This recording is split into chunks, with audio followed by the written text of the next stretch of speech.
Does Morrowind's water hide any secrets? That question pops into my head every time I wander around the world of Morrowind. Whenever I explore the land and check out most of the dungeons I see in front of me, it's usually very rewarding. Every second or third cave or tomb seems to hide something valuable. Maybe a fancy piece of armor, maybe a powerful weapon. Either way, it usually feels worth the trip. But what about the water? From time to time, I've checked some rivers, lakes, or bits of coastline, but honestly, I never really found anything interesting. And come on, this is Morrowind. There has to be something down there, right? So my curiosity got better of me and I decided to turn it into a proper challenge. I set out and explored all the waters across Morrowind, rivers, lakes, swamps, and the sea around Vardenfell and the Dagonfell Islands. If a door, shipwreck, or just a chest was at least partially covered by water, I wanted to check it thoroughly. I did not check caves that just happened to sit next to water. They had to have a door in the water because let's be real, there are so many dungeons on all those small islands in Azura's coast that it would take me ages to check. Along the way, I collected every item worth at least 5,000 gold just to see if this huge expedition through Morrowind's waters was actually worth the effort. Since the game starts in Seydanin, I decided to begin my little water expedition in the Bitter Coast region. And honestly, it didn't take long before I stumbled onto something interesting. I found this incredibly well hidden underwater cave. The funny thing is, I thought I had explored the Bitter Coast pretty thoroughly while playing Morrowind. Apparently not. I somehow completely missed this cave before. But to be fair, it's hidden really well. If you travel along the coast, all you really see is a small rock sticking out of the water, and that's not unusual at all. Morrowind's waters are full of little rocks like that, so nothing about it really grabs your attention. The Bitter Coast is also the starting region where you are still learning how the game works, so there are plenty of tombs around to explore. In fact, right next to this cave, you can already see two tomb entrances, and they definitely stand out much more. When you are walking around with your water walking spell, those tombs are the first thing you notice. Because of that, it's very easy to completely ignore this cave, even if you're looking straight at it. But finding a location hidden like that definitely feels more exciting. What I really like is that once you enter, you actually have to swim through a tunnel before you find some air. It makes the place feel dangerous. The sound of water dripping mixed with ambient noises also gives the cave a pretty creepy feel. And can you hear that weird noise?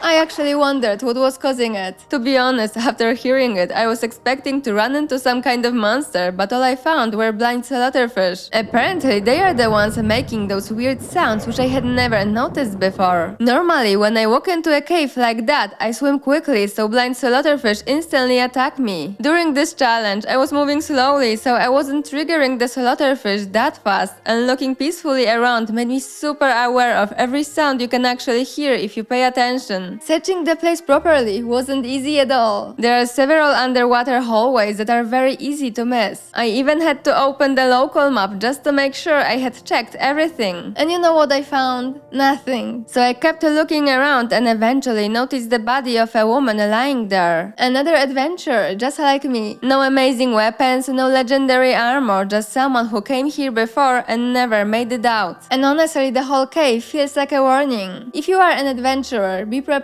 Sometimes the only thing waiting for you at the end of a dungeon is your last breath. I checked if the lady had found anything interesting during her adventure, but no. The grotto we're talking about right now is actually one of many spots I found on the Bitter Coast. What is funny is that even right in front of Seydanin, we can find another location, the first shipwreck. I started with the cabin, but aside from a bit of furniture, there was nothing interesting there. The upper level wasn't much better, just a few crates and barrels with some alchemy ingredients and a worn imperial key. And honestly, I had no idea what that key was supposed to open because nothing on the ship was actually locked. But actually, I solved this mystery a bit later, so we'll come back to it. On this ship, I also found a skeleton with a water-breathing potion. Apparently, it didn't help him very much. But I actually don't think the poor guy drowned here. The shipwreck is sitting almost right next to a small island, so the ship probably crashed into it and maybe he was just standing in a very unfortunate spot. Or maybe someone simply got rid of him even before the ship crashed. Either way, I'm pretty sure I know what ate him. On the lower level, I found another skeleton and a few barrels, but again, nothing worth taking. Just on the other side of the little island where the wrecked ship lies, I found an underwater cave. And unfortunately, this one was completely empty. No loot, nothing interesting. Just water, rocks, slaughterfish and seashells, and I wasn't doing this challenge to collect pearls. I was looking for really expensive stuff. After finishing my search around Seydanin, I decided to swim north and check the rest of the bitter coast. While moving along the shoreline, I suddenly spotted something very strange, an archslave floating in the water. I honestly still have no idea if this is a bug or if he is connected to some quest, but it was definitely not something I expected to find while casually swimming along the coast. Right next to him, there was another shipwreck. It almost looked like the archslave was just staring at it, which was a little unsettling. Around this wreck, I found a few submerged barrels and a chest, but none of them had anything worth taking. This ship itself wasn't much better. I checked the cabin and the lower and upper levels, and again there was nothing valuable. The only thing that really caught my attention was the ash statues. Those are connected to the sixth house cult, just like the ash slave I found underwater nearby. Coincidence? I don't think so. There were also things like moon sugar and diamonds lying around, which felt a little suspicious. So my guess is that this ship probably belonged either to smugglers or to members of the sixth house cult. Either way, it definitely doesn't feel like an ordinary merchant ship. Alright, next I decided to check the entire Odai River. I was hoping to discover at least a chest hidden underwater. Unfortunately, nothing. Technically, I did find one, but it was in the port of a small fishing village right near the river. The chest was called low quality chest, so you can imagine what I found inside. A bit later, I came across something I really like on the bitter coast. A small wooden footbridge over a patch of water. You can actually find a few of these around the swampy area. I really love small details like this. In real life, people often make little shortcuts like that. Just throwing a few planks over a ditch, a small stream or some muddy ground so they don't have to walk all the way around. I've seen solutions like that many times and even used them myself. So seeing little things like this in the game adds a nice bit of immersion. But if wooden planks over muddy water are not exciting enough for you, there is actually something much more interesting hiding nearby. Right behind this shrine, deep underwater, there is another shrine, a ruined one, and it belongs to the Daedric prince Boethia. You can actually learn about this place from Maik the Liar, who can be found on a small island southeast of Dagenfell. That is how I originally discovered it while playing. Honestly, without an NPC hint like that, I doubt I would ever find it on my own in normal gameplay unless I was doing a challenge like this one. The waters around Vardenfell are huge. You would have to be incredibly lucky to randomly pick the exact spot for diving where this shrine is hiding. And the best part is that this place is not just an interesting location. It actually comes with a quest. If you talk to the head of the statue, you get the task to rebuild the shrine. And if you do it, you are promised a reward, Goldbrand. It's a magical katana worth 150,000 gold. So yes, technically, we could treat this as our first underwater treasure. Getting it does require a bit more effort though. You cannot just explore the area underwater and pick it up. But for me, even the fact that we can find a ruined shrine underwater is already pretty cool. And of course, getting a quest that rewards you with a unique weapon makes this place much more exciting. Just look how cool this katana is. Next, I found an entrance to some sewers that are actually part of the Dunmer stronghold. Since the stronghold itself is not really an underwater location, I decided to check only the sewers. And honestly, the result was exactly what I expected. Nothing interesting. Well, almost nothing. There was this one thing that surprised me a bit. A raft tied inside the sewers. It's kind of funny because you can actually walk through this place without any problem. So now I'm wondering why someone felt the need to keep a raft here. Some of the tunnels are completely flooded, but it's not like a raft could help you go through them. Maybe the water level rises sometimes. Or maybe someone just really likes wild sewer raft rides. After leaving the sewers, I quickly found the next shipwreck. Sadly, this one wasn't very exciting either. Inside, I mostly found shoes, clothes, pillows, some skooma, and a few soul gems. Not exactly the kind of treasure you dream about when searching through shipwrecks. A bit further north, I found yet another shipwreck. And once again, the story was very similar. Some alchemy ingredients, a few soul gems, a skeleton, and nothing really worth taking. Right next to it, it, there was also a small boat with a barrel full of shoes. At this point, I was a bit worried if I could even find any treasures and shipwrecks. It looked like those ships were mostly transporting regular goods to Vardenfell. When you look at the items I found so far, it was mostly everyday stuff like alchemy ingredients, clothes, and pillows. Oh, and of course skooma. Although who knows, maybe it wasn't part of the cargo. Maybe it was just for the crew to make those long and boring sea voyages a little more entertaining. Okay, so this wrecked ship is actually at the edge of the Bitter Coast. But before moving on to the next region, I decided to check all the swampy terrain, you know, those green muddy parts of the Bitter Coast. I remembered that one tree stump near a lantern has an axe hidden inside, so I briefly checked all the submerged tree stumps I noticed. But I did not find a single item in any of them. To be fair, I'm not even sure if I checked every stump, probably not. There are a lot of them. Now I'm actually wondering if maybe I should have tried interacting with them the same way you do with Fargo's tree stump. I was just checking if something was hidden inside by looking at the tree stumps from above. If you know about any tree stumps with a loot on the Bitter Coast that I missed, feel free to let me know in the comments. The one near the lantern is a nice little discovery, but when you look at the value of the item, it's hard to call it a real treasure. Next, I decided to check the Ascadian Isles. Whenever I am in Vivec, I always look at all the water around the city and wonder if it's hiding any secrets. It just feels like there has to be something down there. I started from the western side because it made sense to continue smoothly from the Bitter Coast. And honestly, what I found there finally made this whole challenge feel completely worth it. Not far from Ebonheart, I discovered another cave. Inside the cave, it was so dark that this time I decided to use night eye. The moment I did, I realized I had found something amazing underwater Dwemer ruins. The place was full of flooded tunnels with blind slaughterfish swimming around. There was a ladder that led me to a small chamber with a skeleton. While looking around, I started hearing a strange sound, kind of like buzzing flies. At first, I thought it might be coming from the body or what was left of it. I still think that way, but at the time it felt like something I had never heard anywhere else in Morrowind before, which immediately made me think this skeleton was very unique. But I can already tell you it's definitely not the only place you can hear it, as I found more during this adventure. Honestly, I've probably heard this sound many times and just never paid attention to it. Near the body, I found a note that explained what happened here. The man who wrote it was an adventurer. After fighting Dwemer centurions, he came here to rest and heal his wounds. Unfortunately, instead of drinking a healing potion, he accidentally drank poison that he was also carrying. In his note, he also mentioned finding a key. So of course, I checked his body and took it, a key to a table. All of that sounded interesting, so I kept searching the ruins. Eventually, I discovered an entrance to a vault locked with a level 100 lock. I could have opened it with magic, but I was curious if there might be another key somewhere. It felt like the right thing to do. After all, I was basically finishing the adventure that this poor guy started, right? Sure enough, a bit later, I found a room with a locked table. I used the key the previous adventurer has found, and inside was the key to the vault. One thing that really surprised me during this whole exploration was the Dwemer centurions walking around underwater. Those things are machines, right? Seeing them casually standing there under the water felt a bit strange. Anyway, I finally opened the vault and found a room full of Dwemer items guarded by a steam guardian. Just look at all those shelves. On one of them I noticed something interesting, a potion of heroism, which is already a pretty unique item. But honestly, the potion stopped being impressive the moment I noticed something else, a wardrobe locked with level 100. Inside I found exactly the kind of treasure I was hoping for, a cuirass with a constant effect that gives 100% fire resistance and is worth 180,000 gold. Now, that's what I'm talking about. Besides the effect and price, it also looks fantastic and has a great name, Dragonbone. Have you ever found it? After leaving Mudengrado, I honestly thought I probably would not find anything else that exciting for a while. So I started checking the water around Ebonheart and noticed another underwater door. This one led me to the Ebonheart underground caves. I assumed the cave would just connect to some building in the city, so I decided to explore only the cave itself. And honestly, that turned out to be one of the best decisions of this entire expedition. Inside, I found a door leading to the Imperial Commission, which wasn't really what I was interested in, so I didn't even open it. Instead, I followed another tunnel, and that's where things got interesting. I ran into a guy who immediately attacked me, so I had to deal with him. But once the fight was over, I took a look at what he was wearing, and wow, he had this incredibly expensive cuirass and a katana katana that was also worth quite a lot. Together, they were worth exactly 200,000. And that wasn't even the end of the surprises. A bit later, I found a pilgrim's lantern. That was such a cool moment. I actually found one of these on a small island in the West Gash region during my Morrowind gameplay, but I ended up losing it in the water. So seeing another one here made me super happy, as I loved this lantern a lot and had missed it. It's really handy since it will never stop burning unless of course you go into the water with it and break it or spend 32 years in game. Besides that, I also found a glass sword, which is pretty valuable and definitely counts as a proper treasure. But then I noticed something interesting inside the crate, a worn imperial key. I immediately recognized it by its name because it was exactly the same key as the one I found earlier on the shipwreck near Seydanin. So when I saw this one, I decided to check the door leading to the Imperial Commission. I thought the key might be connected somehow to this location. And just look at this. After going through the door, you end up in a small chamber. At first, it just looks like a very small, weird room surrounded by stone walls, but the wall right in front of you is actually a hidden door and you can open it with that worn Imperial key. How cool is that? I honestly didn't even know Morrowind has hidden doors like this. When you close it again, it just looks like a completely normal wall. This basically means that if you really want to find every secret in Morrowind, it's not enough to just check the ceilings like I usually do, especially in caves. You also have to check the walls. Okay, so what else can we find in the Ascadian Isles region? Just near the grotto with underwater Dwemer ruins, I discovered a shipwreck. It was not really submerged, but I decided to check every shipwreck I found, even those just near the water. During a water adventure like this, it would just feel weird not to check every wreck I saw. But unfortunately, there was nothing interesting inside. The only difference this time was that there was a hostile skeleton inside, not just some lying bones. I found a few chests with the same items as on some other shipwrecks, but here I also found a bunch of iron arrows. Next, I checked the whole area around Vivek, between all the cantons and nearby waters, but found nothing. Of course, there are underwater entrances to the cantons, but that's just the usual canton structure, not some secret underwater door, so I did not check Vivek's waterworks. After that, I checked the water going north from Vivek and found a shipwreck in Lake Maya. It's pretty weird, as this lake is completely landlocked, so I have no idea what such a huge ship would be doing here. I would expect a small boat, not a huge ship with multiple levels. Inside, like in all the shipwrecks so far, there was nothing really interesting. The only thing that caught my attention was some raw ebony, which I don't think I saw on any previous shipwrecks, but that's not exactly an exciting discovery. This wreck was the only find in Lake Maya. Of course, I stumbled across a few caves around it, but none of them were submerged. Besides Lake Maya, there are 3 more lakes nearby, but none of them had anything. I was kinda counting on finding something at least in the lake in the Molakamur region, but no luck. Okay, finally, the Azuras Coast region. To be honest, I was super excited to check this area before I actually started. It turned out to be the hardest part of the challenge because there are so many islands and rocks in the water, which made exploring this area tricky and very confusing. I probably checked many places a few times because I was never sure if I had already been there or not. First, I found a sunken ship, but this time it was really just a small boat with no cabin or decks, so I cannot even count it as a proper discovery. A bit later, I noticed a shipwreck, and the only thing that caught my attention was a locked chest with a bunch of potions. But again, no amazing treasures. Beside the shipwreck, I found another cave, and honestly, it was super hard to spot. I had probably looked through this area a few times and only discovered this place thanks to the local map. I'm glad we can actually see every entrance on it. With all the previous locations, I could spot them from a distance just by looking around, but here there were just too many rocks everywhere. The cave, like the ones before, had grotto in its name, so it seems like underwater caves that do not connect to any buildings or land dungeons always have that in name. Inside, like in some previous grottos, I found another unlucky traveler. He didn't have anything interesting to take, and besides the skeleton, there was nothing that stood out. Just nearby, I found the next shipwreck. To be honest, I'm not too surprised we can find so many wrecked ships in this area. Sailing around with all those rocks at the bottom of the sea sounds like a real challenge. Some stick out above the water, so you can try to avoid them, but a lot are just under the surface, which could easily cause a Titanic-level disaster. Actually, I am surprised. Why would anyone even try to sail here with such huge ships? As for the wreck itself, on the upper level, I was attacked by a skeleton, which has happened before, but on the lower level, I got attacked by an ancestor ghost, something I had not seen on any other wreck so far. That made me think this ship might be a bit more interesting. After defeating the ghost, I found the captain's body. I actually first noticed the same buzzing noise I had heard in the underwater Dwemer ruins, like flies hovering around the decaying body, and then I saw the corpse. That was interesting and made me wonder if this happens near every corpse, and I just never noticed it. The captain had a simple key, though I actually didn't figure out what it opens during the whole challenge. I haven't found anything locked on this ship and haven't used it anywhere else. The chest I found next to him was only trapped, not locked. But who cares about that key when I finally stumbled across some nice loot. Inside the chest I found a Daedric short blade, which was the first real treasure I discovered on a shipwreck. At this point I was actually worried I wouldn't find anything on any shipwreck, but this one proved me wrong and gave me hope. Okay, so I swam east and for a really long time I did not find anything, just empty water. Finally I stumbled onto the next grotto, but look how far it is from the previous locations. Up until that point there were so many underwater spots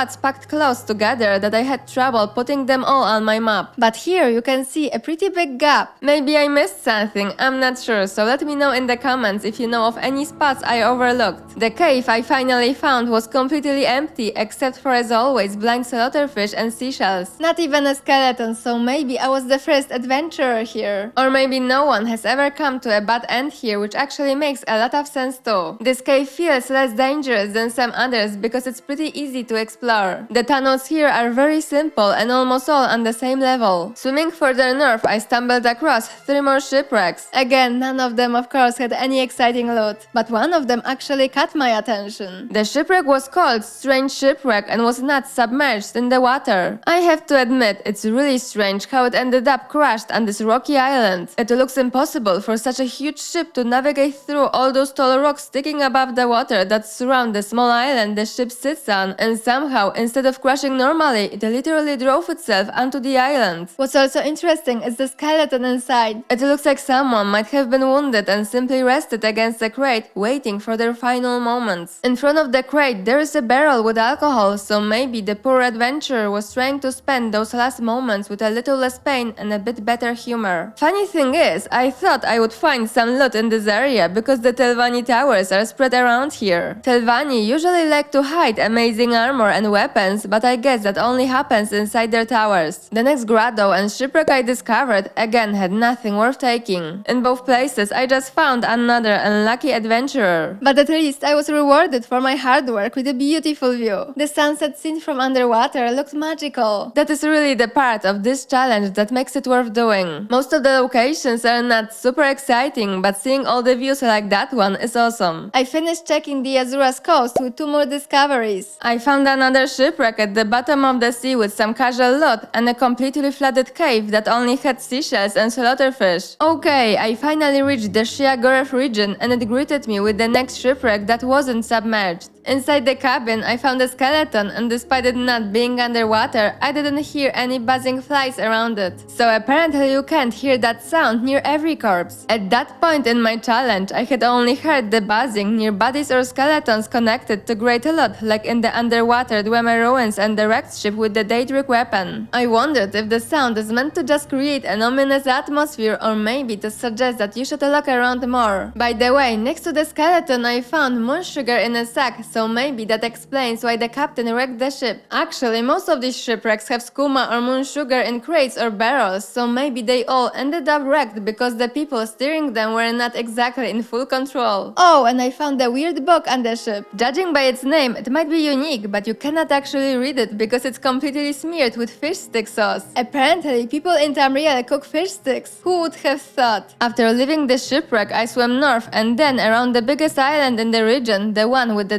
Dragonfell settlement. Along the way, I found another no-name boat. Just below it, it was a chest, though it didn't contain anything exciting. I was curious if I might find some lone treasure chest at the bottom of the sea, but I can already tell you that I didn't. Right next to the boat, I stumbled across a grotto, and this one felt a bit different from the others. Inside, I spotted a mud crab which I hadn't seen in any previous grottos or in any I explored later. In that sense, this grotto is pretty unique. The cave also has a cool rocky passage that leads to a skeleton with the second mud crab standing next to it. I didn't find anything interesting to loot, but the scene with the sword and skeleton looked pretty terrifying. Swimming east, I found a shipwreck that I know very well. You won't spot any valuable loot here, but there is an invoice for a shipment of 40 pillows meant for a lady in Balmora. The funny thing is that you can actually find exactly 40 pillows inside the ship. If you take the invoice, you can show it to Drarain and she'll give you a super comfy pillow in return. She won't take all 40 pillows, even if you have them, which makes sense because who wants soaked pillows that have been lying in seawater for who knows how long? This shipwreck might not have amazing loot, but I love little touches like this mini quest. In the cupboard below the invoice, there is also some alcohol, which like in other spots, probably explains why the ship ended up wrecked in the first place. Just a bit to the east, I came across the next shipwreck. In the cabin, I found a servant's skull, which gave off a pretty terrifying vibe. Beside it, I found a few Dwemer cups, which really stood out because I don't think I'd seen any Dwemer items in previous shipwrecks. You can also find 2 locked crates here with some extravagant and expensive clothes. While checking the area around the main island in the Shiagoref region, besides another unnamed boat with no entrance, I found 2 more grottos. One of them, as usual, had an unlucky adventurer. Even a water-breathing potion didn't help him, so be careful when exploring this place. The other grotto was a bit more interesting. Most of it wasn't flooded, and I could actually hear an ominous hum in the background that got quite loud in some areas. While listening to those noises, I heard flies again, and that sound led me to 2 bodies. One of them was pretty well hidden near the ceiling of the cave. Neither adventurer had anything interesting to loot, so it looks like the buzzing sound just means there's a corpse nearby, but it's not only for bodies connected to great loot. The noise also doesn't appear near every corpse we find. Mystery solved. The last discovery in the Shiagoret region was this shipwreck. It's actually the only one I found with a locked cabin. I decided to check the upper and lower decks first to see if I could find the key. And yeah, besides the key and maybe this bone mod cuirass just lying behind the chest, nothing really caught my attention. I opened the cabin and found a grand soul gem inside, which was pretty cool. I actually remember this ship from my other adventures in Morrowind because of that grand soul gem. They are not easy to find. So far, out of all the grottos